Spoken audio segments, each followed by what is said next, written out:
keessatti hojiileen diiyaasporaan hojjetan har'a qeerroon mataa walitti guduunfee lafa kaa'ee jira. Kanaaf qeerroo buli qeerroo jennaani. Buli qeerroo wanti jennuuf maalii qeerroo malee qeerroon abbaa biyyaati. Fuuldurri biyya sanii fuuldurri addunyaadhaa kamuu biyyi teta qeerrooti. Abbaan biyyaa qeerroodha malee abbaan biyyaa dulloota yookiin ammootu manguddoota yookiin ammootu tortortoota zamana dargiitii fi zamana Haile Sillaasee biyya fixanii amma qabriin qofti isaan eeggatu miti. Kana jala sararree walitti himuun barbaachisaadha.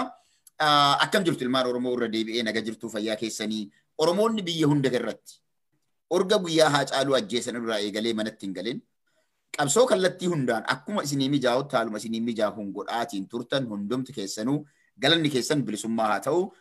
Hojiin qeerroon guyyaa har'aa hojjette maal fakkaata?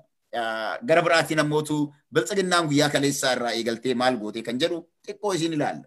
Biltsiginnaan wanti jarri dalayde baadiyaa bobba'uun dhoorgamnaan jechuudha. Gara baadiyaa bobba'an dhabamnaan maqaa abbaayitiin ummata konfiyuus gochuudhaaf ummata dogongorsiisuudhaaf jecha magaalaa Finfinnee keessatti walitti qabdee isaan sirna dullachasan leellisan, isaan sirna nafxanyichaa leellisan, isaan sirna Minilikii leenjisan alaabaa Minilikii harkatti guurtee magaalaa Finfinnee keessatti caffarsiisaa yookiin ammoo lafa dhiichisaa oolte. Lafa dhiichisuu qofaa miti. Mormii magaalaa Finfinnee keessatti yookiin ammoo deeggarsa maqaa hidha abbaayitiin dhiyaatu sana namni yaame Taakkalaa Uumaati. Taakkalaan Uumaa hiriira yaama waan feetaniin lafa dhiitaa jedhee fi hayyama kenna. Akka feetaniin lafa dhiitaa jedhee lafa kenna. Kanaaf alaabaan kaleessa magaalaa Finfinnee keessatti qabatamee akkasiin lafaan dhiitame suni alaabaa Taakkalaa Uumaa hayyama Taakkalaa Uumaatiin godhame akka ta'e ifatti. Gara biraatiin ammoo uummata Oromoo sossobuudhaaf jecha bakka takka irratti alaabaa Minilik sana yeroo makiinaa irraa harkisanii fi namoonni tokko ammootu piipiin wanti jarri jedhaatiin turan maali? Sabboontonni alaabaa Minilik konkolaataa Abashoota irraa guuran get to hell jedhan akkasiisana. Ta'e jedhanii hayyaman beeka akkasi caffarsiisan Haacaaluun du'eeraa Jawaarisni jiraataa jedhanii bifa sanaan lafa dhiitan. Haa taatu. Barabarri kenne maaltu buqqee cabsaa? Dhagaan buqqee cabsaa, buqqeen dhagaa cabsaa jedhanii barabarri kenne ammoo qarcoon bufatti mataa raastiis jedhama. Qarcoon yookiin ammootu isii warri inshilaalit jedhu santu mataa jabaatee bufatti mataa raasaa jedhama. Kun hundi isaatu maali? Hayyoota Oromoo mana hidhaatti guuranii isaan barbaadan keessaa ajjeesanii deebisanii Teedii Afroo ka boolla jalatti awwaalamee waggaa 3 fi waggaa 4 bakka inni jiru hin beekamne fuudhanii Oromoo irratti Minilikiin sirbisiisuu jechuun kanaa ol sirna nafxanyaatiif mallattoon biraa wanti hafe hin jiru. Abiyyi sirna nafxanyaa biyyatti deebisaa jirra kan jennuuf kanaaf. Kanaaf Oromoon dammaqi, Oromoon lafaa ka'ii.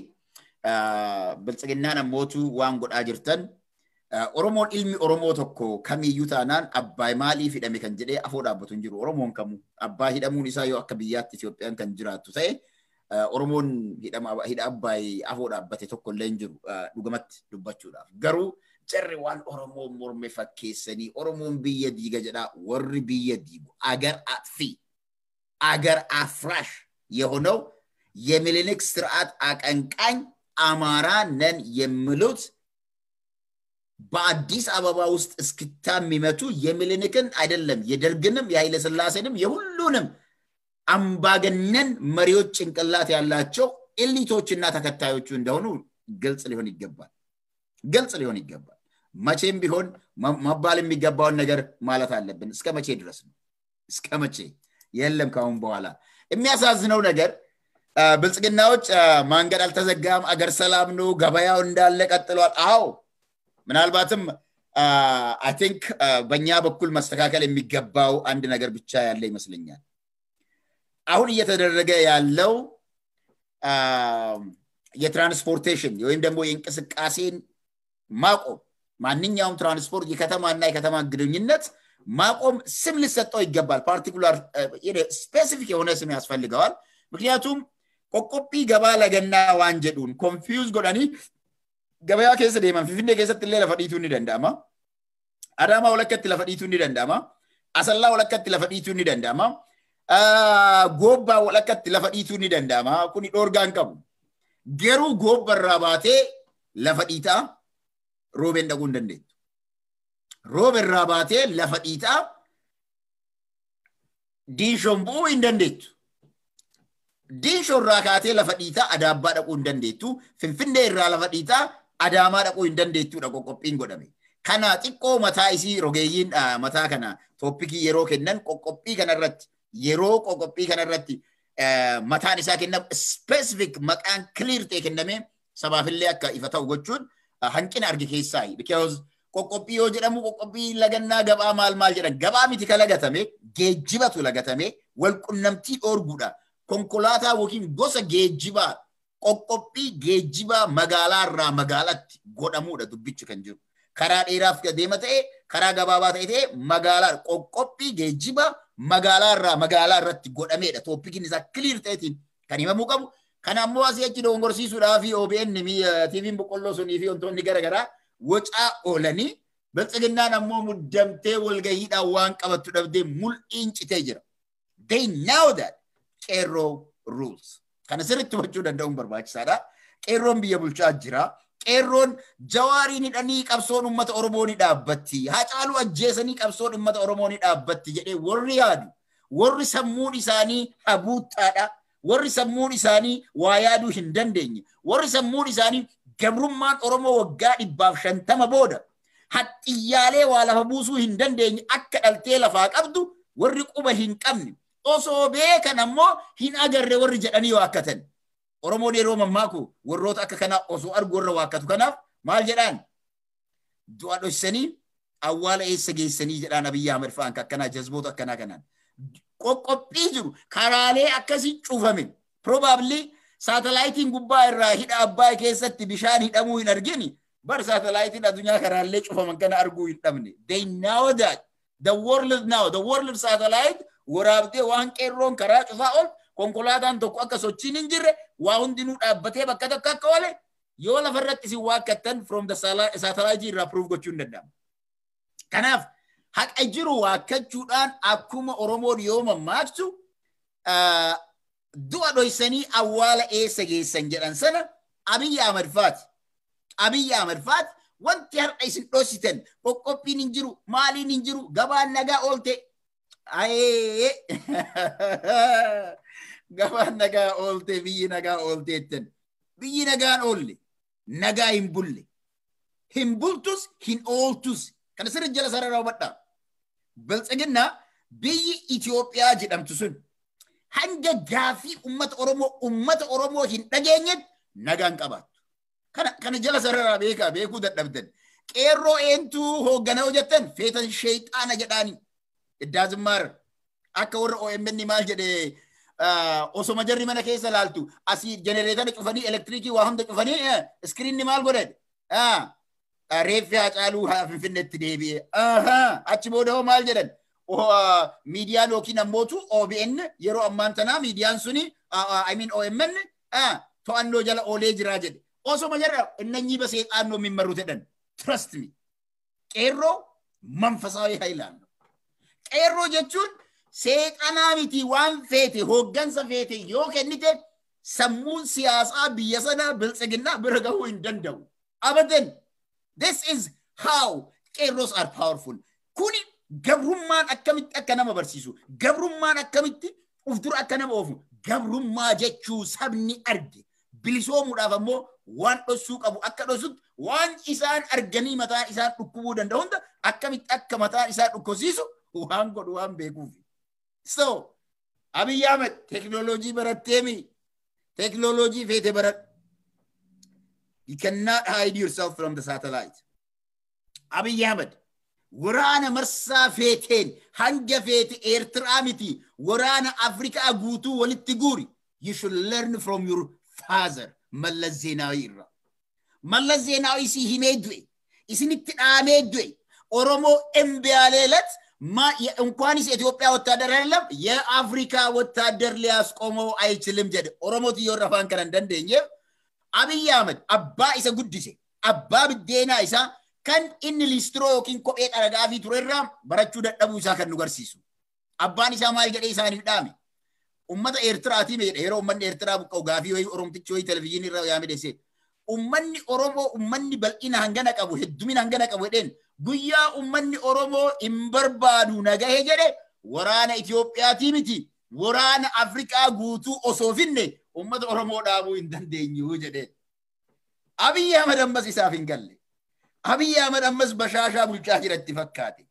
Abiy Ahmed ammallee magaalaa Jimmaa jira itti fakkaate. Abiy Ahmed ammallee jaartii isaatii fi ijoollee isaa sadeessan bulchaa jira itti fakkaate. Shame on you Abiy Ahmed. Shame on you. Abiy Ahmed Oromoo miliyoona 50 ka akka keetii kun tooftaa Oromoo miliyoona 50 baasu miti. You cannot. Sitti maqaafadhu.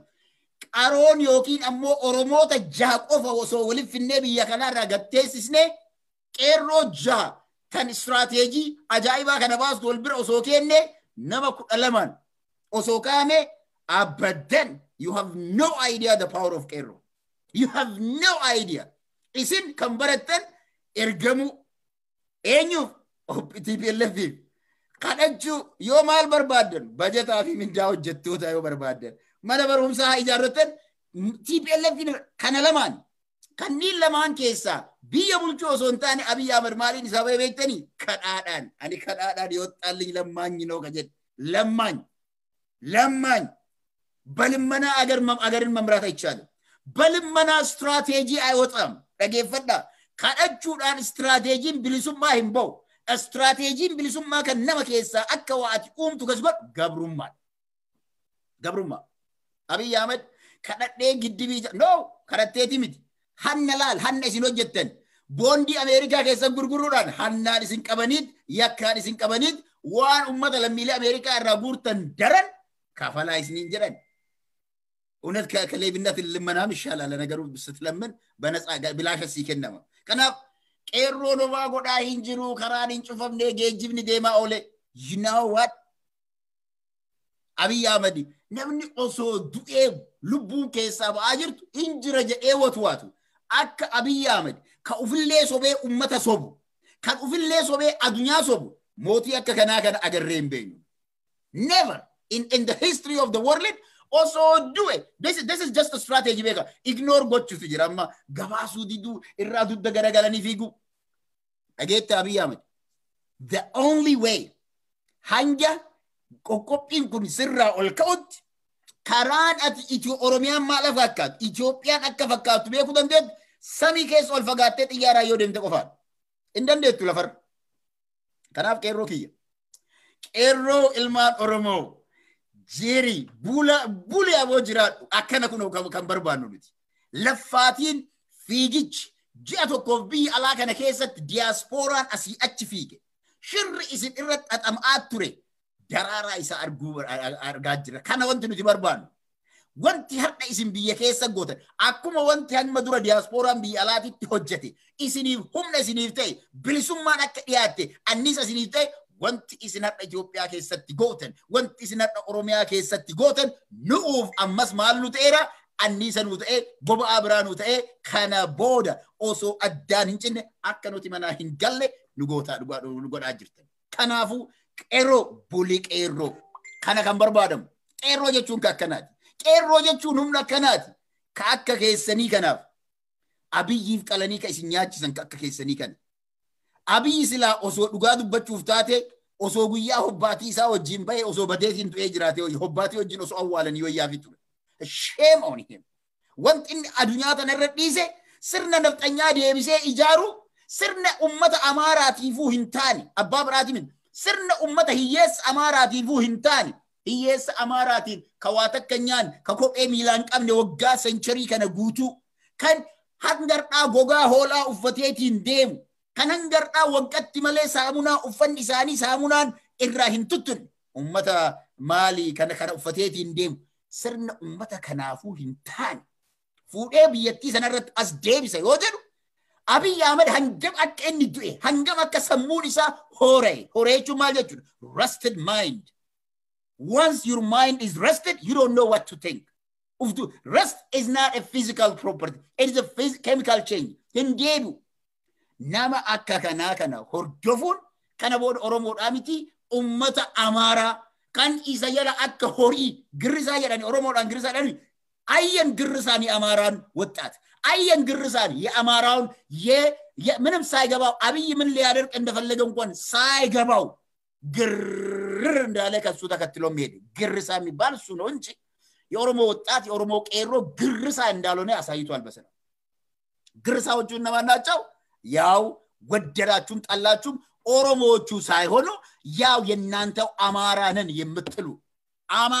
የምትሉት አዲስ አበባ ነን የምትሉት እስቲ ቆይ ከሁለት ከሶስት ቀን በኋላ ምን እንደምትበሉ እናያታለን እስቲ ያንን የሚልንክም ባንዲራ ምን አርጋችሁ ሻማ ነው ነገሩ ሻማ ነው ኮተም ቢሆን ኖሮ ምናልባት ሴሉሎስ ስላለው ቃቀላችሁ ትበሉ ይሆናል ሴሉሎስ የለውም ይሄ this is a Nile and it will kill you መርዝ ነው የሚልንክ ባንዲራ በራሱ ጨርቁ በራሱ መርዝ ነው እንኳን ይዘው አይደለም ብትበላው መርዝ ነው የሚልንክ ባንዲራ ስለዚህ መርዛማውን ባንዲራ እንኳንስ ለኢትዮጵያ ብሔር ብሔረሰቦች እንኳንስ ለኤርትራ ህዝብ እንኳንስ ለትግራይ ህዝብ ለአማራውም ህዝብ የሚሆን ባንዲራ አይደለም አለቀ ይሄን አስምራችሁ ወቁ እናንተ ስታስቡ በዘፈን በአዲስ አበባ ከተማ ዘፈን በአዲስ አበባ በአንድ ቀንና በሁለት ቀን እስክታ የምልንክን ስርዓት ያንን የጨፍጫፊ ለጡት ቆራጩን ሰዓት መልሰን ኢትዮጵያ ላይ እናቋቁማለን ካላችሁ ዘበት ነው አሁንም የቄሮም ልክ አላወቃችሁ አሁንም ቄሮ ምን እንደሆነ አልገባችሁም ስለዚህ ምናልባት በእያንዳንዳችሁ ጭንቅላት ላይ ትምህርት ቤት መስራት ያስፈልጋል ስለምን የምትማሩበት አማርኛ ሳይሆን ኢትዮጵያን አሮጌውንና የበከተውን ታሪክ ሳይሆን የቄሮን ኃይል ምን እንደሆነ የምትማሩበት ጊዜ አሁን ነው አይናችሁን ክፈቱ ታጠቡ ፊታችሁን ተነሱና እያንዳንዱ ጸረ ኦሮሞ ይሆናችሁ እያንዳንዳችሁ ተነሱ ፊታችሁን ታጠቡ ተነሱ ገላችሁን ታጠቡ ጆሮአችሁን ጎርግሩ ጥርሳችሁንም ፋቁ ምናልባት አንዳንዴ በጆሮ የማይገባችሁ በአይን የማይገባችሁ በአፍንጫ የማይሸታችሁ ምናልባት በእንጀራ መልክ ጎርሰል እናስገባላችሁ እንችላለን ስለዚህ ወቁት ቄሮ ሩልስ ቄሮ is power አበደን በቴዲ አፍሮ ዘፈን መጨፈር ቀላል ነገር ነው ሃጫሉን ገላችሁ ሃጫሉን በልታችሁ በቴዲ አፍሮ ዘፈን እስክታመምታት እስክታማ ነፃነት አይደለም አካኪ ዘራፍ ነፃነት አይደለም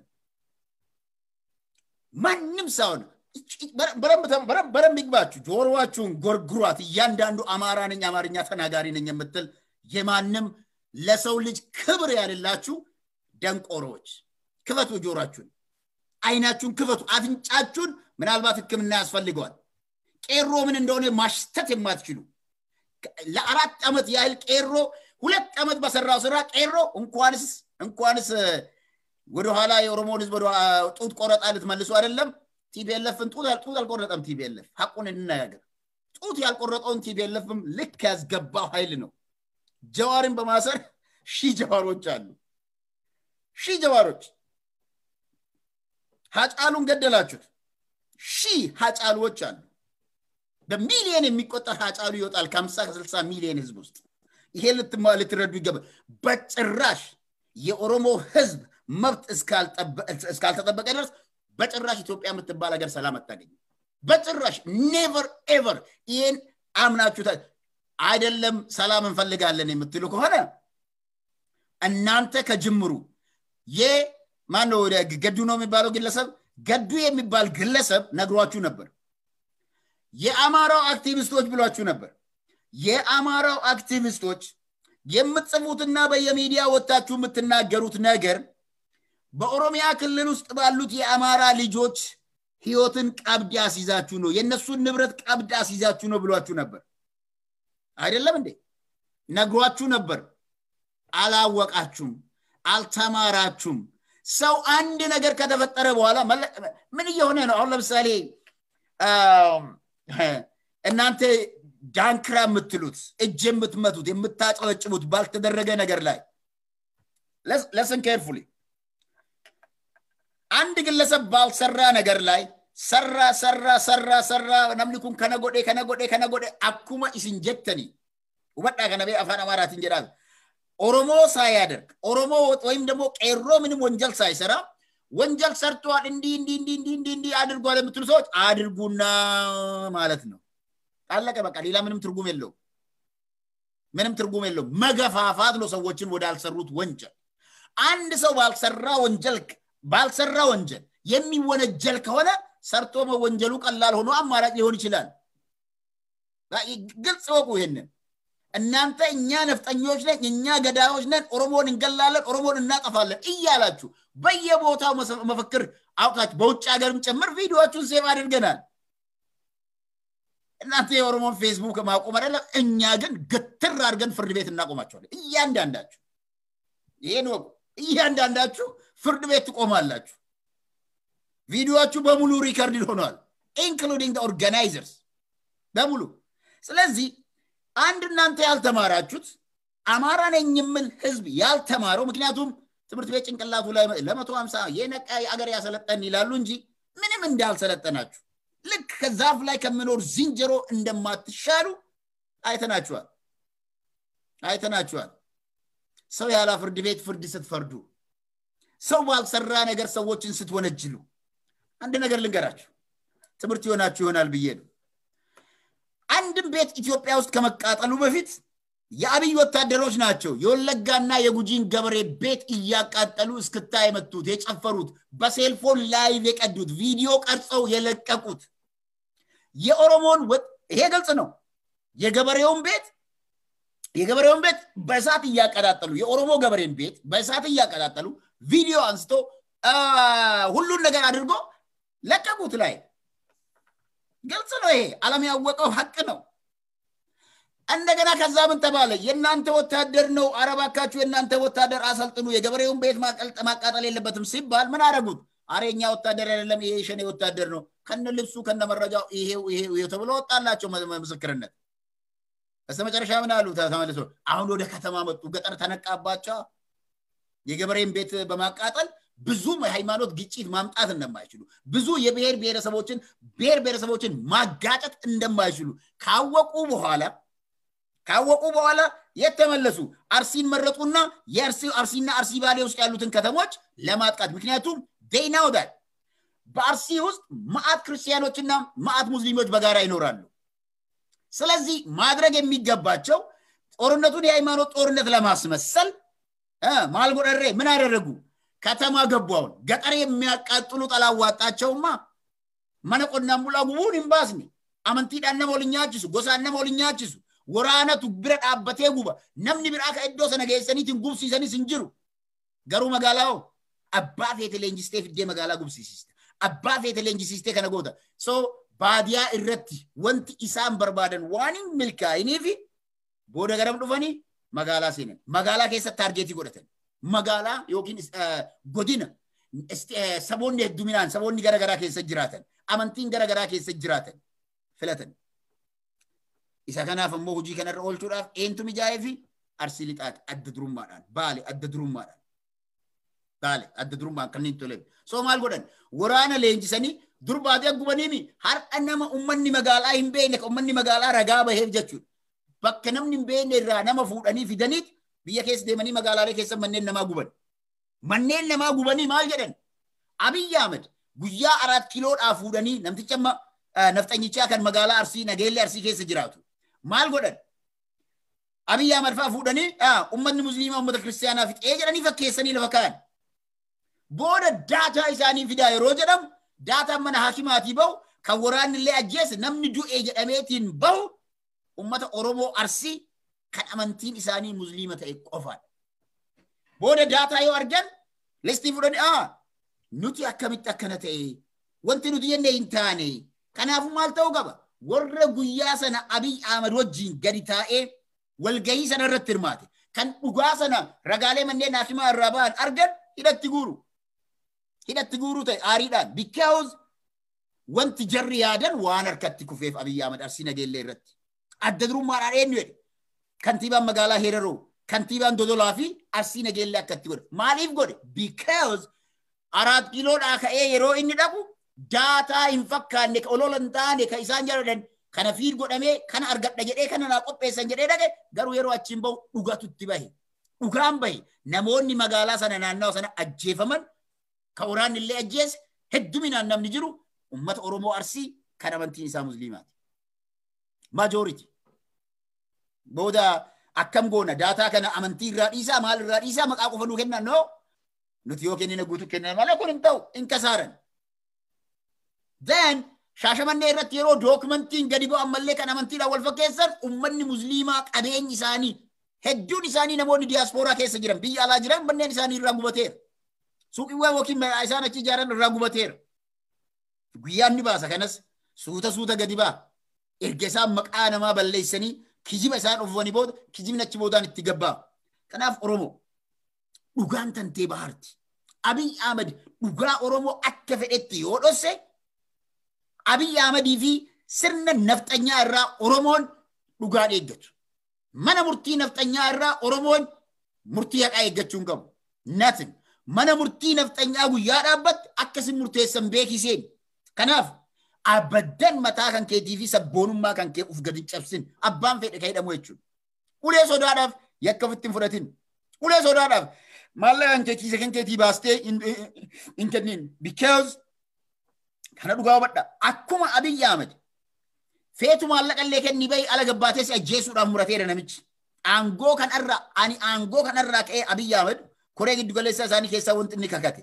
ani ango kan arra kee jawarfat injiratani nagani kana wujini sa ejennon kore central committee of biltsigna wurjedani isa kana nut ango rakane Partilee mormitootaa kun nagaan hin jiraatan kana murteeffatanii yakka kana yakka feetallee dalannu aangoorra turu kanaaf modeelli isaanii eenyu Isaayyaas Afeworqii modeela godhate Isaayyaas Afeworqii akkam godha ka isaa foo dhaabatu hunda mucaq yoo barbaadde biyyaa baate yoo barbaadin ari'amte even ka biyya alaallee jiru as long as maatii biyya keessaa qabaate taanaan maatii sana yeroo inni baankiidhaan maallaqa erguuf ni beekan waan beekaniif gibira gabaltu malee maallaqni kun maatii kan keen gahu laala wadda ijoollee biyya keenya keessatti ammoonti godhamee jiru bank account warroota hidhamee hundi isaanii freeze irraa godhaniiran gargaaruun hin danda'amu kuni maal jechuun Abiy Ahmed maatiin isaa nagaa nyaatee bula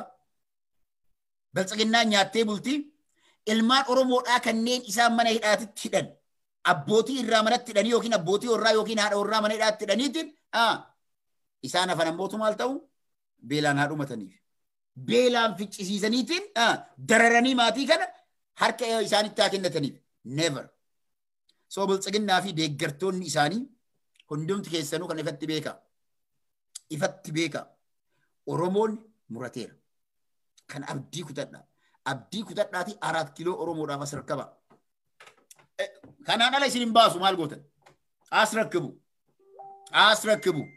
4 ኪሎን ካላስረከባችሁ 4 ኪሎ ላይ የኦሮሞ የበላይነት ምንም ይሄ በታችነት እኩልነት የሚባል አይሰራም ካሁን በኋላ ኦሮሞ የበላይነት ለምን የበላይነት because Oromos are majorities 50 ለ50 የሚባል ነገር አይሰራም የሶማሌ ህዝብ ድርጅት ነው የሶማሌ ህዝብ መሬት እስከሆነ ድረስ 100% የሶማሌ ህዝብ መምራት አለበት አለቀ ወደ ኦሮሚያ ወደ ፌደራል ስመጣ ደግሞ የሚገባውን ኩርሲ የሚገባው ወንበር በህዝብ ብዛት እና እንደው በህዝብ ብዛት ብቻ አይደለም የሰው ቁጥር ብቻ አይደለም የመሬቱም ስፋት መለካት አለበት ገንዛቤ መሆን ያለበት በዛ መልኩ ነው የመሬቱም ስፋት ለምን የፈለገ በረሃ ይሆን ሰፊ ክልል ነው የሶማሌ ክልል ከኦሮሚያ ቀጥሎ ያለው ሰፊ ክልል እሱ ነው በህዝብ ብዛት በጣም አነስተኛም ቢሆን ከኦሮሚያ ጋር ሲወዳደር they deserve much more better እናንተ ደግሞ ወደ አማራ ክልል ስንመጣ እናለን የሚቀጥለው 19 ሚሊዮን ህዝብ ነው ያላችሁ ከ20% በታች ነው የህዝባችሁ ቁጥር ያውም ደግሞ አገውን ቅማንትን ኦሮሞን አርጎባን ሌሎች ብሔረሰቦችን እዛ ክልል ውስጥ ያሉትን በሙሉ ጨምሮ ማለት ነው የታባታችሁ ነው እንደርሱ ታቁን እንናገር ከተባለ የትም መድረስ አትችሉም ለዚህም ነው ከነፍጥ በስተቀር ከመግደል በስተቀር ሰው ያላ ጥፋቱ ፍርድ ከመስጠት በስተቀር አገርን መምራት የማይችል ከምኒልክ ጀምሮ እስከ ዛሬ ድረስ በሰሜን በኩል ለኢትዮጵያ የመጣው አመራር በሙሉ ከነ ተከታዮቹ አብይ አህመድ ጭምር ዲሞክራሲ የሚገባችሁ ፍጥሯን አይደላችሁ አይገባችሁም ዲሞክራሲ የምታውቁት ነገር የለማ በዲሞክራሲ አይደለም ሽምግልና የላችሁም በክልላችሁ የሽምግልና ባህል የላችሁ የገደለ መግደል ነው የምታውቁት ያልገደለውንም መግደል ነው የምታውቁት በገደለን ሰው እንኳን ትገላላችሁ እንኳን እናንተ ሰው ለሰው አይደለም ስለዚህ ከናንተ ምንም ዲሞክራሲ አይተጠበቅም ከናንተ ዲሞክራሲ አይተጠበቅም አንዱና አምብሬላ አድርጋችሁ የምትጠቀሙት ነገር የክርስትና ሃይማኖትን የእስልምና ሃይማኖትን እስልምናን ስም ለማጥፋት by the way አብይ አህመድ አልተሳካልህም ወለጋና ጉጂ ውስጥ የገበሬውን ቤት ያቃጥለው እናቶችን የገደለው ያንተው የነፍጠኛ ወታደሮች ናቸው አንተ ያሰለጠንካቸው ወታደሮች ስለዚህ አርሲ ውስጥ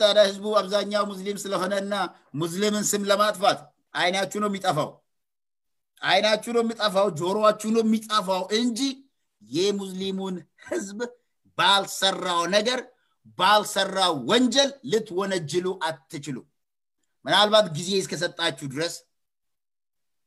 እስከሰጣችሁ ድረስ ስልጣኑ በእጃችሁ እስካለች አጭር ጊዜ ድረስ አይፈለጋችሁትን ነገር ለማድረግ ትንሽ ልትዘሉ ትችላላችሁ አለበለዚያ ግን let me tell you this there is no single muslim terrorist in Ethiopia single አንድ የለም አንድ በአሸባሪነት ደረጃ የሚቀመጥ ኢትዮጵያ ውስጥ ሙስሊም ግን ማአት የሚሊኒክ ስርዓት አቀንቃኝ የሆኑ አሸባሪዎች አላችሁ ማአት በሚሊዮን የምትቆጠሩ አላችሁ እሱም ጊዜ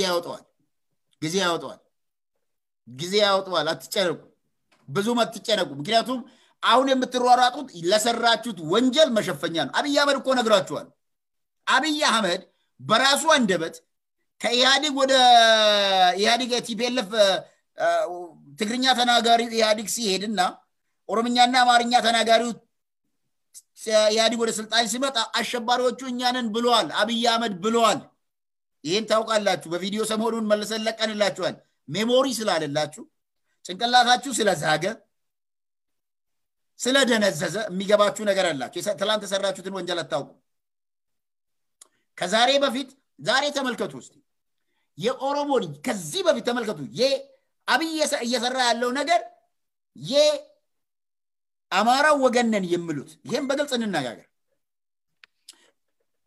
አብዛኛው ህዝብ አይደለም ደሃው ህዝብ አይደለም ይሄን ያደረገው ደሃው ህዝብ አይደለም ኤሊት ተብዬዎቹ ከዚህ በፊት ኢሳት ላይ ምንድነው ያደረጉት ዌስት አፍሪካ ላይ የተደረገውን ጭፍጨፋ ከአርሲ ወጣቶች ጋር አገናኝተው ቪዲዮ ሰርተው ለቀቁ አልተሳካላቸው በአለም አቀፍ ደረጃ ተኮነነ ኢሳት የሚባል ሚዲያ ዛሬ ያ ሌባ ሚዲያ ነው ያ ጸረ ኦሮሞ ሚዲያ ነው ያ ጸረ እስላም ሚዲያ ነው ዛሬ ኢትዮጵያ ውስጥ ቁጥር 1 የኢትዮጵያ ባለስልጣናት ፍለፊት ቁጭ ብሎ ዘገባ የሚያደርሰው ስለዚህ ኢትዮጵያና የኦሮሞ ህዝብ የደቡብ የብሔር ብሔረሰቦች ህዝብ የጋምቤላው የቤኒሻንጉሉ ህዝብ 250 ቤኒሻንጉሎች ተጨፍጭፈው 250ዎቹ ተጨፍጭፈው ያንን ኡለታ ማውጣት ካልቻለው ኢሳትና የኢትዮጵያ ቴሌቪዥን የጋምቤላ የቤኒሻንጉል ህዝብ ምን ይጠብቃል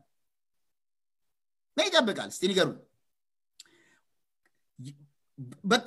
thousands የሚቆጠሩት ቅማንቶች ከቤታቸው ተፈናቅለው በሃይማኖታቸው ከንብረታቸውን አቃጥሎ ገለዋቸው ቅማንቶችን in ወለጋ in ጎንደር ውስጥ አሰቃይቶ ከስራ ሁሉ ቅማንት በመሆናቸው ብቻ አፈናቅለው ያ ነገር ደግሞ ትክክል ነው ብለው ዲቤ ሲመታ ከነበረው ከኢትዮጵያ ሚዲያና ከእሳት የቅማንት ህዝብ ምን ይጠብቃል የአገው ህዝብ ምን ይጠብቃል የአገውን ህዝብ ድምጽ የሚያፍኑ ጸረ አገው ፕሮፓጋንዳዎችን ሲሰሩ ከነበሩት ሚዲያዎች የአገው ውስጥ ኦሮሞ ምን ይጠብቃል nothing ጋምቤላ ምን ይጠብቃል ጭንቅላት ያለው ጋምቤላዊ ከዚህ በፊት ጋምቤላዎች ሲጨፈጨፉ ይገባቸዋል ስሉ ነበር እሳቶች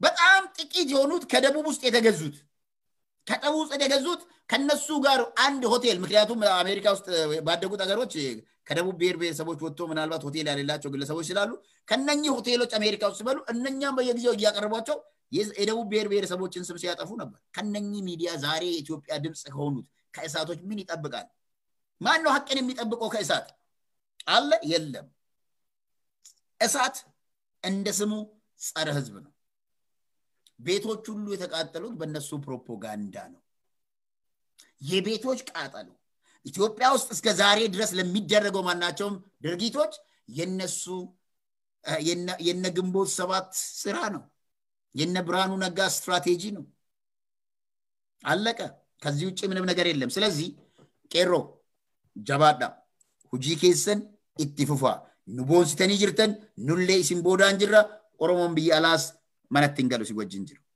እኒ ብራ ከኑ መቹን በርባለ ኩኒ ጀሩኒ ገርቲ ጉያ ቶኮት ቦቴን ቶክ ጅቡቲ ኢራከኤም አልከኒ ጉያ ዴሜ ዮ ፍንፍኔ እንገልን ሞቱማን ኢትዮጵያ ቦቴ ቶኮራ ሜቀደባ አባን ቀበኛ አትራ ደለገቱ ይወጥቃት ቀርሺ ኩማ ፍርተም ደባ ቀርሺ ኩማ ፍርተም መኪና ቶኮራ ኩማ ፍርተም አባን ቀበኛ ከንደብ ከአባን ቀበኛ ኩማ ፍርተማ percentin motumma kana dalat in addition to this motumman taxi kamuru gara percenti soddomat lala achira percenti soddoma yo dabaltan es akademu badda makina tokkorra kanafi kan sochin transportation in ugarame magala sochon dadabame wanti magala tokko be gara magala biro senu hinjiru kanafi wanti qerron biya keessatti hojjeta jiru fi strategiin qerron baase sun isaanii miti adunyaa tanani jimbilfachiisa adunyaa abbaa fedhani jimbilfachiisa abbaa fedhe qerroon ammoo ifatti meeti hin sochoyina bar hinjiru bar qabsoon akka oromoodha qabsoon karaa nagaa manaa hin bayina yoo manaa baatan ammoo nurra laalina jedhanii sitti maniti sandiddee sanaaf kabajaa dhabdee ilmaan oromoo mana hidhaatti tortoraa jiran ilmaan oromoo lubbuu isaanii 300 ol Abiy Ahmed amma ajjeese yeroo ammaa tana to ajjeese ji'a tokko kana keessa ajjeese dantaa dhabdanii isin qarshii gandarraa ummata irraa guuruudhaaf ganda keessa deemtan taanaan you deserve what the qeerroos are doing wanti qeerroon godhaa jirtu you deserve it situ gaafiin dhagayni situ gurri duuda situ Abiyyiin malee qeerroo dhageeffachuu dide qeerroon akka biyya bulchaa jiru beeki qeerroon akka biyya bulchaa jiru beeki kana sirriitti hubadhaa kanaaf hujiin qeerroon hadha hojjettan hujii boonsaa hujii akka nama gammachiisu mootummaan Abiy Ahmed hujiin kun torbaan tokko guyyaa 10 itti fufe taanaaniin mootummaan Abiy Ahmed kollaapsita abadan wattakka hojjechuu hin danda'an no dollar in Ethiopia at this moment injiru dollar Ethiopia keessa Ethiopian dollar waan guyyaan galchituun waan guyyaa alatti baastuun if there is no export there is no dollar injiru when your dollar injiraatin Ethiopian waan takka galchuu hin dandeettu guyyaa takka hidhamuun qofte jechuudha wadda guyyaa takka hidhamee ooluun Ethiopian liqii biyya alaatiif ofirraa jaafi guyyaatti kafaltu san hundatu irra dhaabata san hundatu ala biraa irratti fida kanaaf economically Ethiopia is dying very soon kana sirriitti hubadhaa አባይ ተገደበ ማለት አባይ ገንዘብ አመጣ ማለት አይደለም ጉንጎውማ ዲሳ አባይ ሀቀይደበ መለ ማለቀም ፊቱ ማለቀ ብልጽግናና ከሚን አርጋታ አርቴሮ አማንተና ቆናም ቡላ ኦሮሞ ደረሩዳን መቃቀበኛ ጉበተ የደኒ ኢሳን ራጉረኒ ሚንዳ ሆጀቶተ ኢሳኒ ከፈሉ ዮኪን አሞ ኦሊገቲን ኢታይንሶቾፍ ዮኪ ወራነ ኢሳኒ ቲፍ ኮቾሮ ኢቲን ቢቱራ ፍፍኔ ኬሳ ከና ጎዳረን ከና ኦሮሞ ሞቱማን ኩን ኒራ ተከዮ ሲጋፈተ እንከኒን ማለቀ ቀብዱ አዋል bella bolla qoti bakka namni nagarre awwal inqabu jedhi mana keessa deemanii abarbaadani yoo dhaban maal si godhu nothing wanti si godhan tokko hin jiru yoo guddate siidu du'a soo taate tan oolli du'arraa namni oolu hin jiru koronaan namni ni du'a qufa'ee namni ni du'a fe'amee namni ni du'a konkolaataan garagalee namni ni du'a bakakkaan illee namni ni du'a bishaan nyaatee namni ni du'a uffannisee illee ni du'a namni tokko wantaaneefu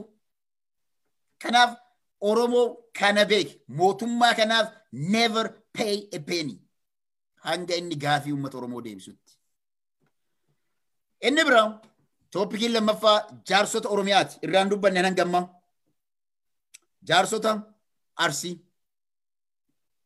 Oromiyaa hunda biran ga'u ammaaf jaarsota Arsiiti jaarsota Arsii tanneen ganda keessaa mootummaan Abiy Ahmed yookiin biltsiginnaa walitti qabdee dhimma qabsoo ummata Oromoo irratti garaa isaaniitiif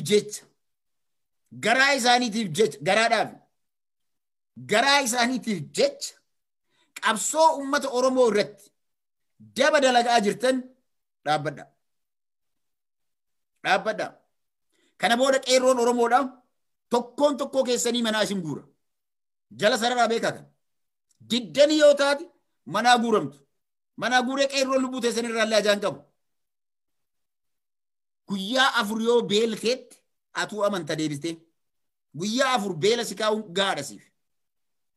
Bishaan si dhoorgannaan qoonqoo si kennuu baannaan guyyaa afur keessatti warri garaadhaaf qabsoo uummata Oromoo gurgurattan kun garaadhaaf jettanii qabsoo Oromootti ni deebitu.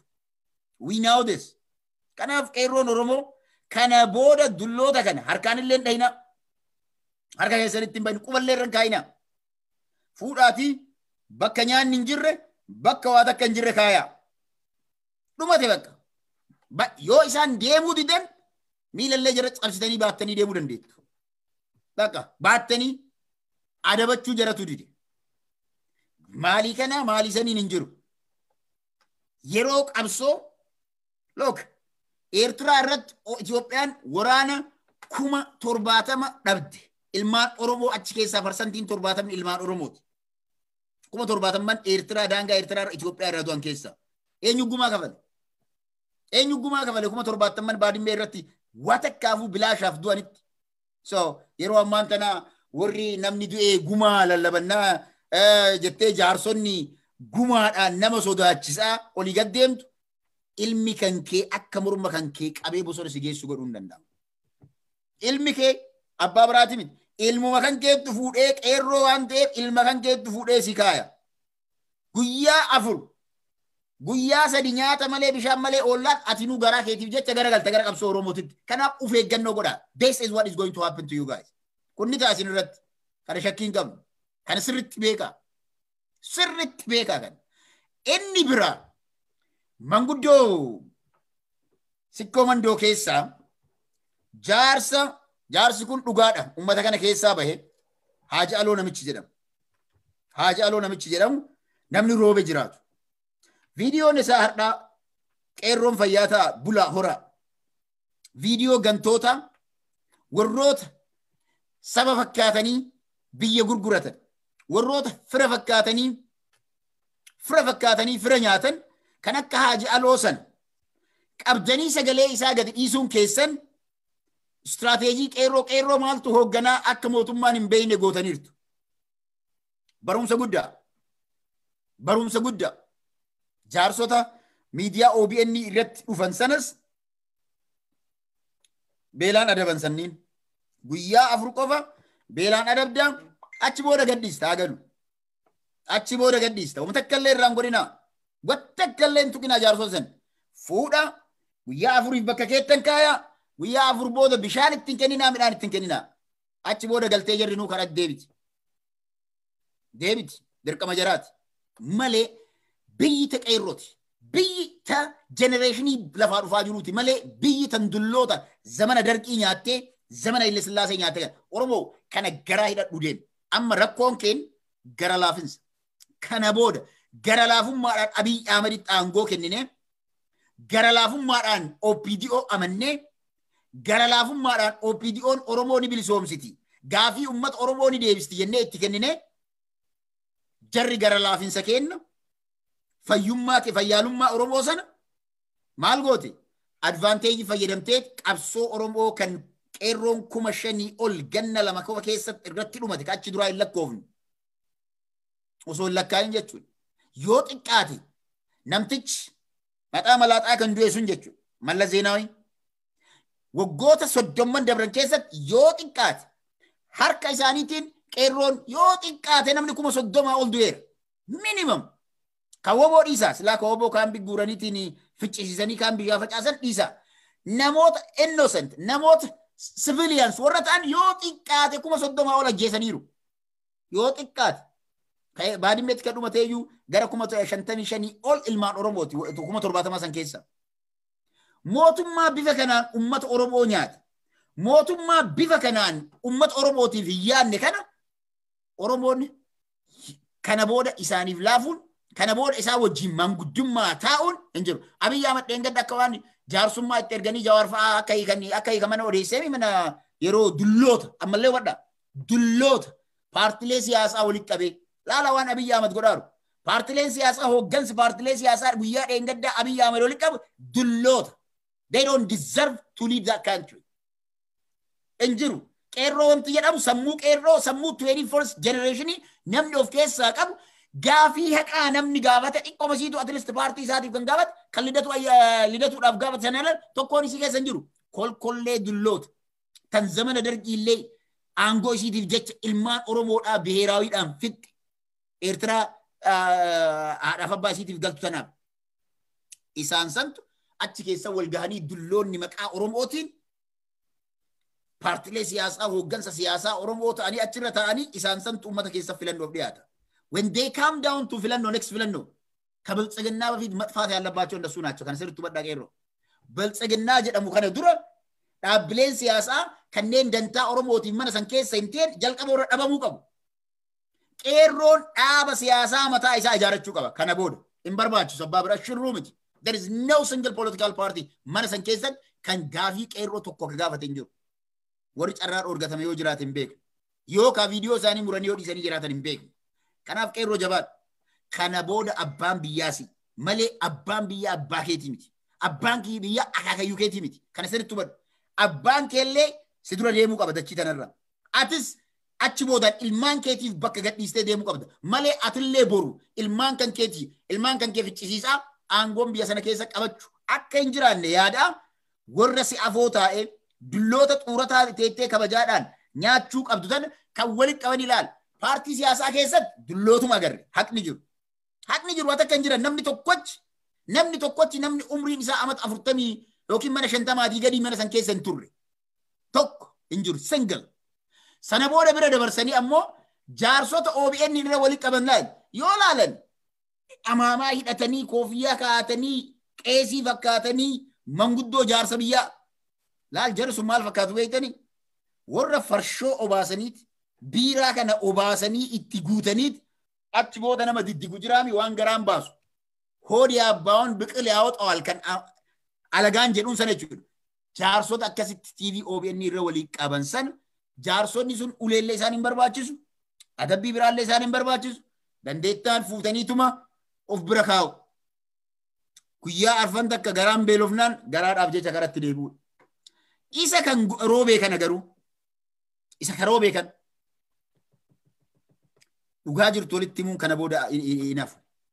I'll tell you one new fact that nobody maybe yoo guddate namni 4-5 ol yookiin namni 10 namni hanga xiqqoon qofa kan beeku. Faaktii jaarsa sanaa. Jaarsi kun dhugaadha. Yeroo uummanni Oromoo rakkoo keessa jiru. Yeroo uummanni Oromoo rakkoo keessa jiru. Waldaaleen gara garaa biyyoota alaa irraa yeroo gargaarsa fuudhanii dhaqan sababa caasaa mootummaa kanaan diriirfatee qabuuf jecha waldaaleen gara garaa karaa nama kanaatiin ummata isaanii bira dhaabbatanii jiran. Namnichi kun maali? Ummatuma isaa fakkaatee ummatuma rakkate fira ummata sanaa fakkaateeti garuu inni mootummaadhaaf akka dalagu beekamaadha. Ergamtuu mootummaa akka ta'e beekamaadha. Bira gahamee ture ifatti hin baasne. Amma dura qeerroleen gara garaa lolaa turan. Ijipti irraa lolaa jiran, biyya Arabaatii lolaa turan. Garuu hanga dhiyoo kana waan ta'eef akka isin yaa'in. Dhugaa jirtu har'a walitti himna. Kana itti himaa. Kana itti himaa ifatti. Nama tokko nama naannawa sana kan biyya Ameerikaa kana keessatti saba biratti illee yookiin ammoo ummatuma biratti illee kabajaa qabu tokko isteeta tokko irratti waggaa lamaan dura yeroo ummanni baal irraa gammoojjii naannoon Sumaaleen buqqiste sana ijoolleen wayii isteeta Ameerikaa keessatti jechuudha. Isteeta Ameerikaa keessatti $5,000 ol guuranii gara ittiin ergan dhaban. Gara ittiin ergan sirriitti hubadhaa jaarsa kanaadhaa dhugaa isaa dubbachuun dirqama ta'a. Kabajnee karaatti deebi'i jennee garaa jalaanillee gorfamee dadhabe namni kun. Itti himamee jechuudha. Maal godhe? $5,000 fi homaa kan. $5,000 fi homaa kan. Asitti nama wayii gaafatan nama guddaadha nama jedhamu. Nama waan hojjeta jedhamu. Ka har'a garuuyyuu biltsiginnaadhaaf hojjetaa jiru. Namni kun hustan naannoo hustan kana kan jiraatu jechuudha. Karaa isaatiin maallaqni kun uummatanii dhaqqabaa gara isaatiin ergaa jedhanii ijoollee kanatti himan. Isa yeroo dubbisan inni ammoo maal godhee maallaqa kana Haaji Alotti ergaa jedhee nama haajicha har'a bilbilaan feesbuukii irra agartan kana isatti ergame. Waggaa 2 oliif hanga Juunii 12 dabre kanaatti jechuudha. Waggaa lamaa oliif maallaqa kana jaarsi kun baasuu didee akkaawuntii isaatti kaatee ittiin nagadataa ittiin jiraataa ture. Dhoorgatee ture. Dhoorgatee ture. Kana sirriitti hubadhaa Oromoo. Yeroo tokko tokko garam deemtii jaarsonni tun jenneetuma yeroo obsinu waa hundinuu yeroo qaba. Yeroo isaa gahu ammoo baasuun dirqama ta'a. Jaarsi kun boodarra ijoolleen kun akka tasaa ta'ee Facebook live kanarratti yeroo baay'ee waan gaarii waan dubbannuuf ammas kallattii garaagaraatiin waldaa wajjinis waan jirruuf naaf bilbilan. Torbaan lamaa sadiif ni mari'an. Torbaan lamaaf sadiif mari'ame maallaqa kana ka as jirullee maallaqni kun akka galu hin barbaadu. Kan biyya jirullee maallaqni kun bahee ummata Baalee kan rakkate sanaaf kaar'a inni gammoojjiinatu harkaa qaba jedhu san jechuudha hubadhaa. Ummata Baalee akkasirra rakkateetiin sharaa keessaa buqqa'eetiin mana isaa irraa mana ho'aa irraa buqqa'ee sharaa keessa jiraatu sana maallaqa yeroo sana doolaara 5,000 homaa kan ta'u baanka isaa kaatee jidduma kanatti dhoorgate. Yeroo ijoolleen gaafattu maal jedhaa ture namni kun? Lakkii maallaqa kennitanii maallaqa xiqqoodhaan maqaa na balleessitanii xiqqoo miti qarshii takkamaaf hin taane. Qarshii takkamaaf hin taane haqa ummata rakkataadhaaf namni muraasni heddumina kan qabni isteeta tokkorraa magaalaa takkarraa walitti qabaniitti ergan. Kadhatanii dadhaban booda istiraateejiin itti bahe. Abbichi Ameerikaa keessa jirtullee kana beekar. Kana booda the next step Haaji Alooliin shirri ati hojjette. I have a documentin biraallee jira na bira. Maqaa kan keellee gadi baasa. Kana booda shira irraa hin dhaabbattu taanaan abbichi shira san jaarsa Haaji Aloo jedhamu kan wajjin. Maqaa ummata biratti dhagahama qabuuf yeroo hundaa maali yoo waa kaasamu goota jeneraal Jaarraa wajjin jeneraal Waaqoo Guutuu wajjin qawwee dhukaase maqaa jedhu akkuma dha jiru kana kanuma laalee namni dhuga jedhee nama qabsaa'aa akkasii jedheeti abbaan kiyya qabsoo irra du'e waan jedhuuf namni amanaan itti ture. Har'a garuu jaarsi kun maqaa gaachana qabsoo durii sana godhatee maqaa abbootii isaa godhachuudhaan ummata Oromoo fi qeerroo roobe partikularli ummatuma isaa jechuudha. Gurgurataa akka ture ragaadhaan ofitti baheera ijoolleen rikardi godhanii waan san gadhiisan. Soodhuma irratti maallaqa kana akkam godhameedha. Maallaqa kana irraa baastammoo argattammoo arganne ka jedhu yes we'll tell you this. Hattuu akkatti irraa waa baasan isinitti himna. Kabajaan hin jiru. Guddaa fedhe ta'ii hattuun hattuudha. Akaafaa maalat yeegiddaa hunno. Wanti godhame maalire? Maal wanti godhame?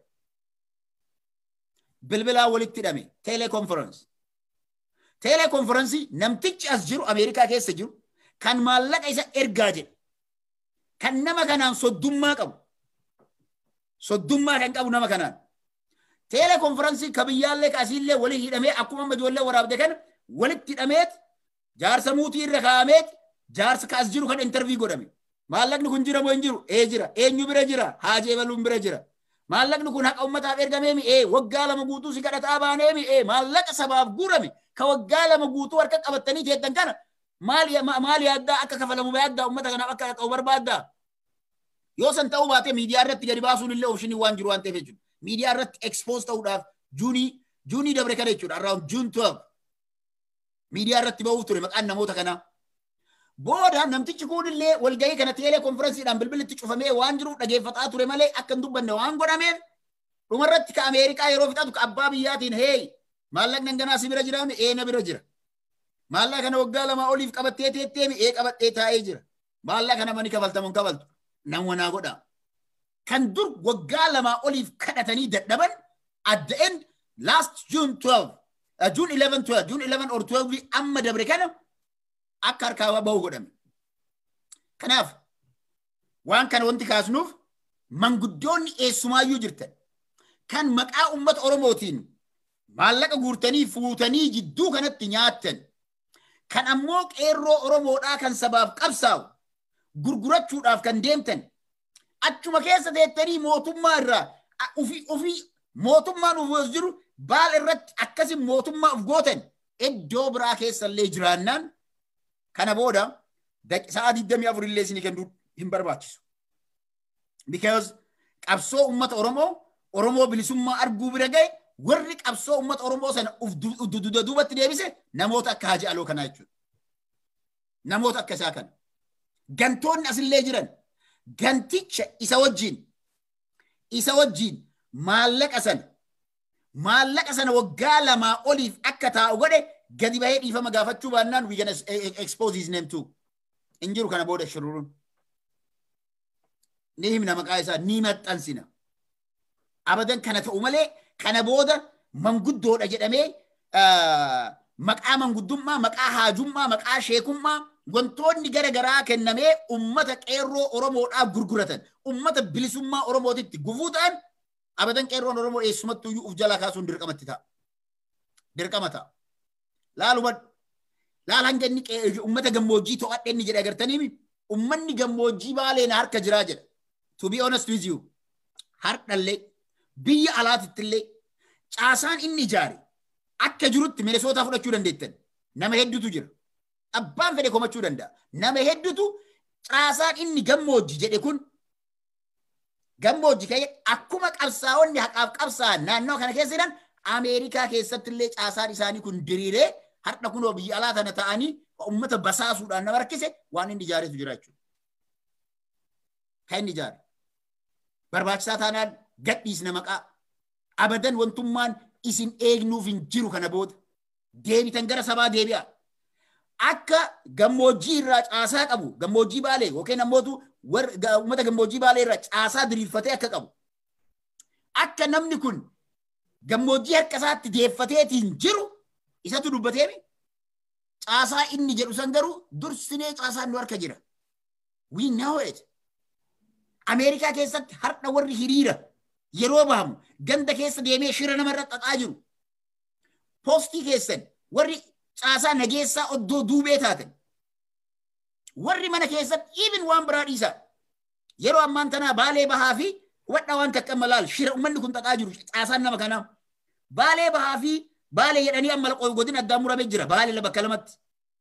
Amma achirraallee godina tokko muruudhaaf warra hojjetaa jiru jira. Caasaan nama kanaa divide and rule waan jedhamu Minesootaa keessa warri jirtan. We are not gonna let kana booda afaan qabannee hin callisnu lakkii kun hin bahin kan jettan taanaan gadi bahaa uummata Oromoo wajjin dhaabbadha. San ta'uu baannaan we will expose abbaa fedhe maaf hin taane. Caasaa diinaa kanamma gadhi dhiisuun dirqama ta'a. Lubbuun takkatti. Lubbuun lama jirtu. Lubbuun lama jirtu.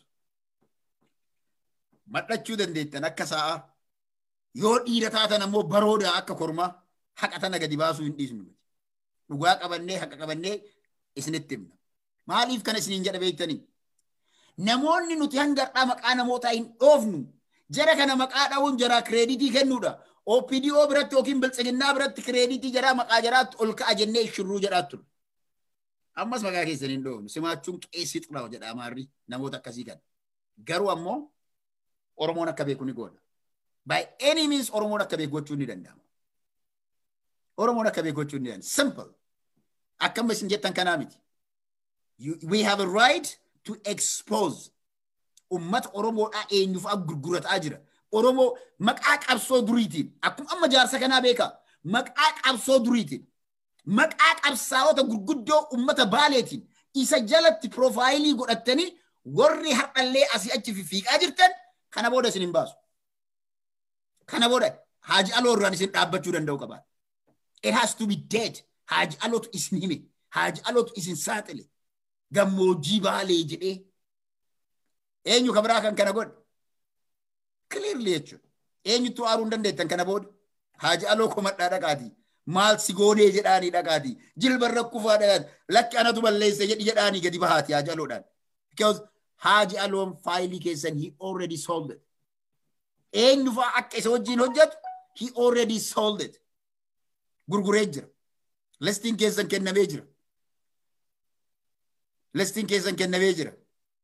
Listiin keessan ammoo ifa lafa taa'a. Kanaaf shira xaxxan dhaaba. Particularly warri dheengaddaa hoteela wajjin mucayyoon intalti durbaa nageessoo wajjin itti iyyitellee jira tokko. Yes, namoonni inni musaan sani. Kan biraallee jiru. Ummanni Baaleetiif ammoo ergaa takka isinii hima warri Baalee. Badaa akka kanaa jechuudha. Ilmaan Arsii guutumatti. Badaa akka kanaa yakkama akka kanaa jaarsota maqaa ummata Arsiitiin Shanee jedhanii shanee irratti yeroo amma shaneen akkas taatee maal akkas taatee eenyu isa bakka buufate? Dhageeffadhaa. Namoonni garaadhaaf bulan akkuma Hangaasaa Ibraahim fa'a, akkuma Jaafar Alii fa'a, akkuma amma namoonni tokko tokko abaa'oo shanee kan jedhamu kanaayyuu diddiiguudhaaf caccabsuudhaaf aangoo Daawudiin ari'anii harka qabachuudhaaf hojjetan kana abbootiin garaa bakka hunda jiru. Abbootiin garaa akka jaarsa kana bakka hunda jiru. Abbootiin garaa jechuudha. Kan jiru isaanii garaa ofii malee mirga sabaatiif iyyaan eessumaa jiru. Ammoo Rabbiin galannaa ga'u. Jaarsi kun maqaan isaa akkasitti saaxilamuun isaa jaarsotii biraallee hiriyoota isaa hunda isaanii beeka Oromoo. Hiriyoota jaarsa kanaa hunda isaanii it's a green lightiin isinii kennameera, yellow lightii irra dhaabbattan hundi isaaniitu maali diimaa itti ibsaa kana booda. Never said caasaa hiriyoota isaa Ameerikaa irraa kaasee hanga biyyaa warra jiran hunduma isaanii jechuudha. Hunduma isaanii we know them. We know them clearly. Kanaaf ummanni Oromoodhaa particularly ummanni Sikkoo Mandoo, ummanni Arsee, warroota si gurgurataa jiran kana kan Oromoo bakka hin buune kasii bakka hin buune warra garaa kan isaaniitiif jecha saba gurguratan, qabsoo ummata Oromoo gurguratan, Jawaar Mohaammed fa'aa afoo dhaabbataniitiin duula as garagalaniitiin duula nutti banan. Rabbiin galannaa ga'u haqni Oromoodhaa akkanatti bahaa deema. Kanaaf kana booda ummata akka kanaatiif bakka akka hin qabne ummanni Oromoo bakka hundaa laalaa hubadhaa. Hubadhaa OPDOdhaa hubadhaa wanti kun laalaa hubadhaa. Akkamitti akka ummata Oromoo adda qoodan. Laalaa warra Tuulamaa akkatti inni kaase agartanii ijoollee Tuulamaa achi keessatti. Ijoollee Tuulamaa kanneen amma dura TPLF hiite jedhe. Jaarsi kun maqaa isaanii illee dhahee ture. Maqaa isaanii maal maqaa namoota lama maqaa tokko qaban I don't know maqaa sana afaanii na bu'ee. Maqoota sanniin lamaan dhahee warra duruu lafa ta'een na gurguratee jedhe. To be honest, at this point, ummata qoqqoodu inni sun. Laala, qeerrootu ummata qoqqoode kan jedhan caasaa OPDOti ka ummata gosaan qoqqoodee ummata gosaan wal nyaachisaa jiru. Bilbilli yookiin ammootu conversationiin gadhiifame sun hojii OPDO akka taate. Hojii biltsiginnaa akka ta'e, hojii Abiy Ahmed akka ta'e, jaarsota akkamii akka inni jalatti qabateetiin deemu ummata Oromoo hundaaf ifa ta'eera. Kan akkanaa kun yeroo kana keessa Iluu keessa jira, Borana keessa jira, Gujii keessa jira, Jimma keessa jira, Wallagga keessa jira, Tuulama keessa jira, Wallo keessa jira, Karrayyuu keessa jira, Harargee keessa jira.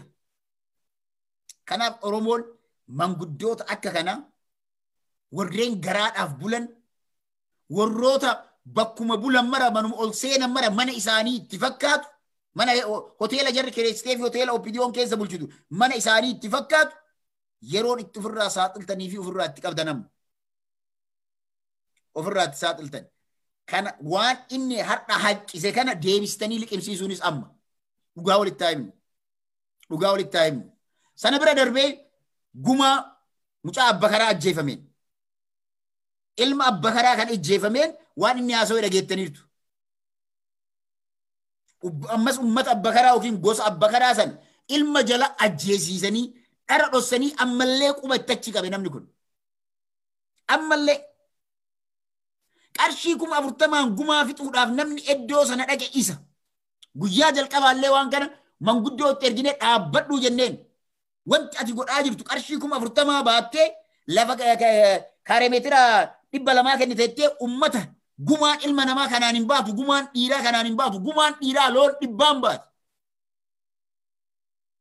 Qarshiin 40,000 loon 2 bittu har'a. Jibicha 2 bittu qarshiin 40,000 dhaabbadhu jedhamee asii manguddootti erginee ture. Sirrii hin jirtu jaarsana dhaabbadhu. Didee isatu har'allee daangaa sanii bahee har'a mootuu waan Oromoodhaaf yaadu particularly waan Oromoo biraatiif inni yaaduu miti. Shirri inni ilmaanuma Arsee irratti dalage ifatti bahee jechuudha. Oromoo biraa irratti shiran dalayne namni kun bal'inaan ummata naannoo kanaa gabroomse. Ummata Baalee gabrummaa jalatti namni kun. Kanaaf ummanni Baalee yoo akka inni barbaade kana uf gabroomsuu kan barbaaddu taate filannoon keeti. gabrummaa inni isin jalatti yookiin haaji aloo namichi jedhamu kun jalatti isinii dhuu barbaatan hidhamuu yoo barbaadan dubbiin isin bira jirti. Lakki gabrummaa isaa tana jalatti ni hidhamnu. Shira jaarsa kanaatiin hidhamnootti jaarsa kana bakka deegalchuun isaa amma hawaasa guutuu keessaa baasuun amma adaamii jedhan saditti ijaaruun this is the time for you. Isatu saaxilee rabbiin dhugaa baase haqa ummata baalee baase dhiiga lubbuu laal qabsoo waaqoo guutuu jeneraal waaqoo guutuu jeneraal koloneel Aliyyi Cirriifaat Haaji Adam Jiloofaat Huseen Buneefaat qabsoo jaraa santu har'a daraaree beeka. Shira isaan keessa taa'ee qabsoo Oromoo maqaa isaa waliin kilaashiin yookiin ammoo qawwee qabachuudhaan isaa wajjin rasaasa dhukaase jedhuudhaan shira seenaa sana ofafoo qabaa seenaa akkasii qabna jedhaatuma shira ummata Oromoo irratti warra xaxaa jiru akka ta'an ifatti baheera.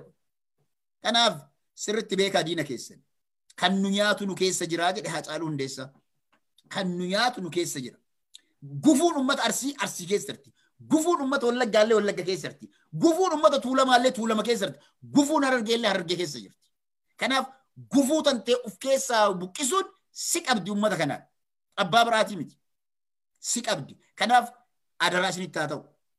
Wantoota akka kanaa gufuulee akka kanaa umriin isaa hin daangessu eessumattuu taanaaniin ofirraa baasuun dirqama sabaati.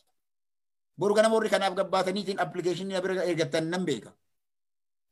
Waan takka isinii hima. Isa tokkotu maqaa hin dhayiniidhaan jennaan maqaa koo na dhahee yeroo geessee jedhee Minesootaa keessatti na komate. Ani ammoo maqaa nama sanaa hin dhoofne. Hin dhoofne guyyama takka illee har'a illee hin dhawu maqaa nama sanaa. Because I'm not gonna give him a credit. Creditii hanga xurii qeensa keessaa tana na bira hin qabu namichi kun. Nama Itoophiyaa tana amma dura yeroo waa'ee Itoophiyaa tana jedhee Itoophiyaa jechuun biyya baddu yoo jedhu uftu booda deebine probably profaayilii kiyya waggaa tokko waggaa lama booda yoo deebi'anii Facebook irra laal waan inni na jala barreessaatiin ture ni argan. Akkami Itoophiyaa tana ati jibbitan Itoophiyaa I know what Itoophiyaa isa daran jechuudha. Because I worked hard there. Akkama namni biyyuma alaa bahee qabsoo argatan osoo hin taane hojjedhee illee argeera biyya san keessatti. Bu'aallee buusne saba kennaa. Dantaa kiyya garuu guyyaa takka illee wanti irraa buufadhee hin jiru. Dhumarratti ari'amuu taate qabsoon uummata Oromoo sabaaf yoo hojjettu akkasi. Nama kanatu gadi bahee gosa isaa baasee gosa tiyyatti nama ergate. Kana sirriitti hubadhaa. Namni gosa irraa dhalatu qaba. Oromummaa kiyya bira darree silaa osoo lubbuu qabaate manguddoonni gosa isaa irraa kaatee gosa an irraa dhaladhe waa akka du'an gosa an irraa dhaladhe dhaqanii himatan.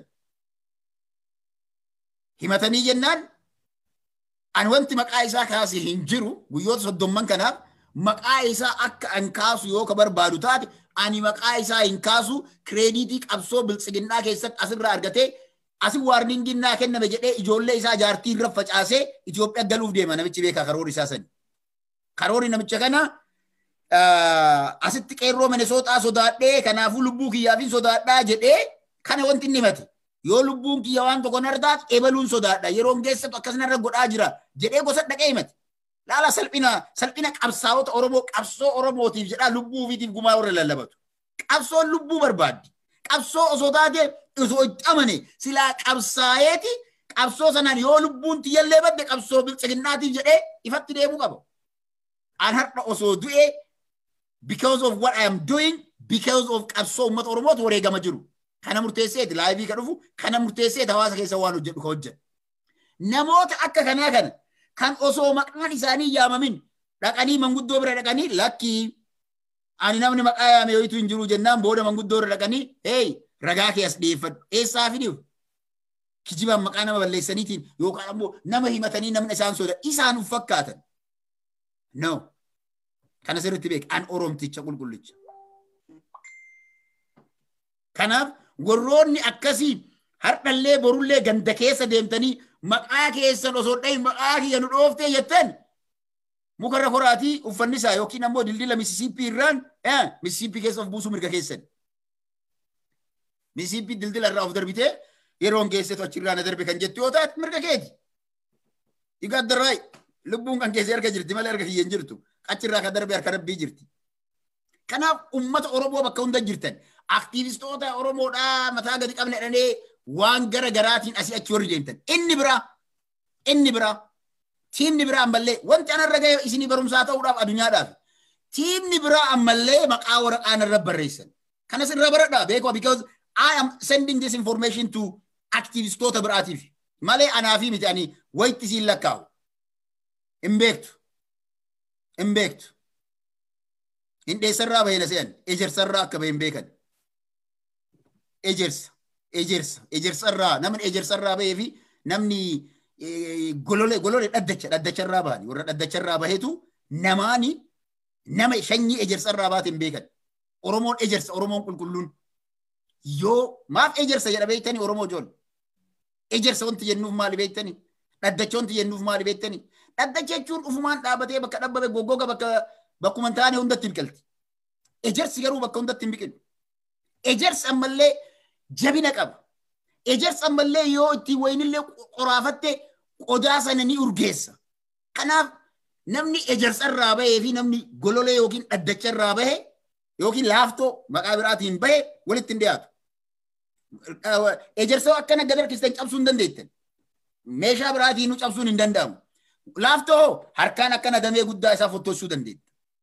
Warri akkasii kanneen garaa keessaniif qofa biltsiginnaa jala hiriirtan. Kanneen yeroon geesseen jedhan bar waan ajaa'ibaa bar.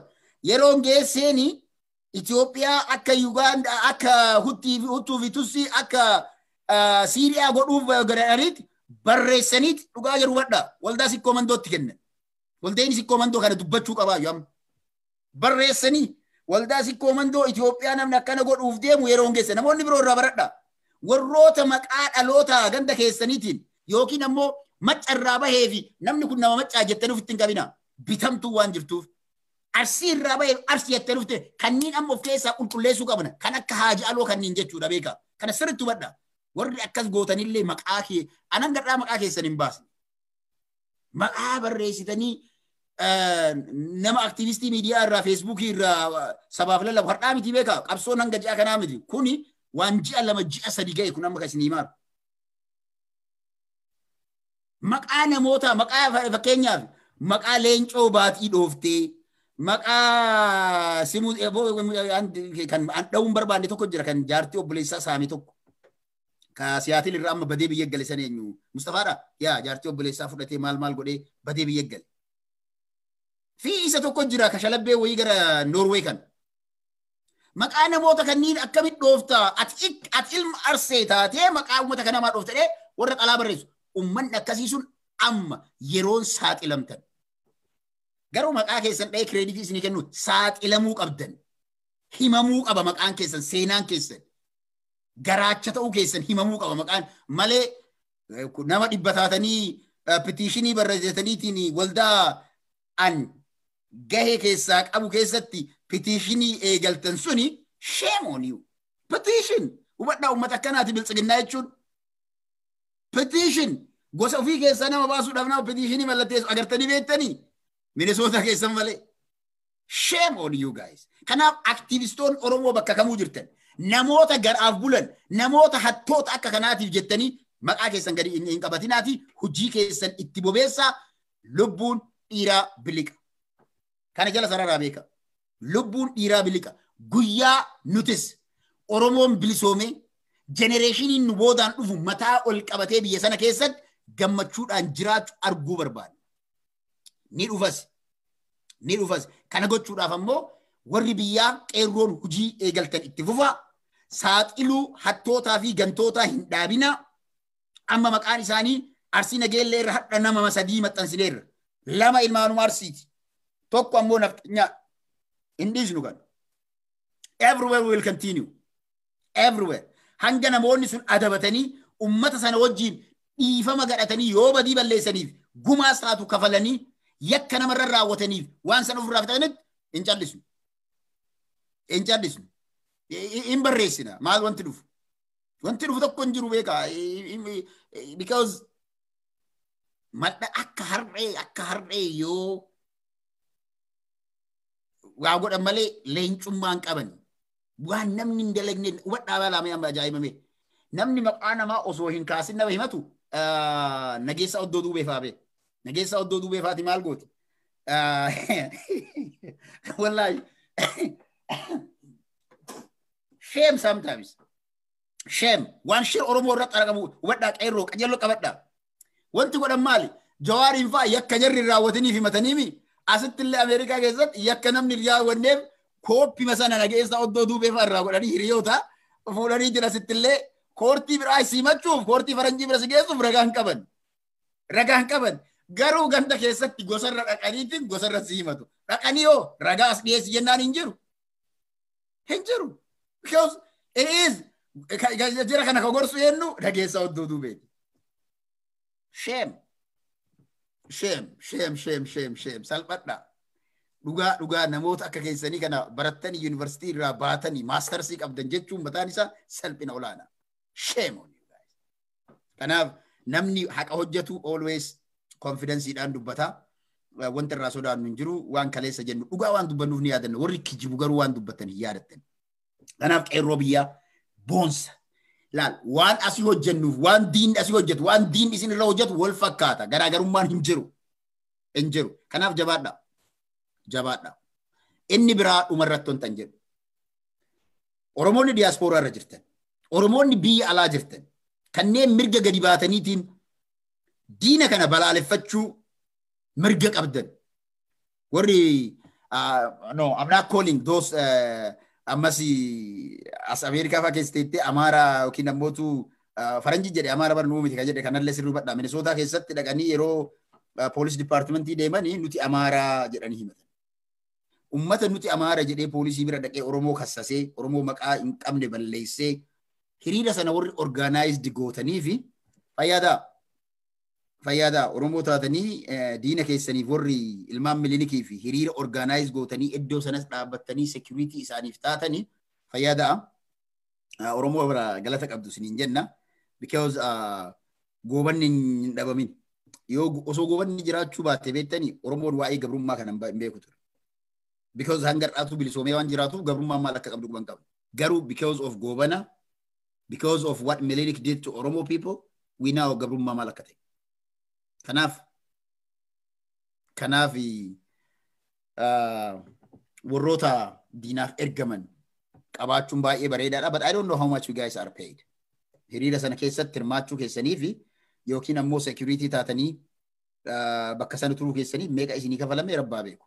But it's shame on you. Shame on you. Shame. Shame on you. Dhugaa olii himuudha. Sammuu akkamii akka qabdannaaf hin galwan. Kaleessa abaa'oo keessa turtan. Kaleessa abaa'oo keessa turtan. Abaa'oo deeggarraa jettan. Abaa'oo deeggarra. Har'a ammootu dhaxxanii warra milinikiitiif hiriira organize gootan. Maaltu walitti dhufame? Mee hubadhaa yaa Oromoo.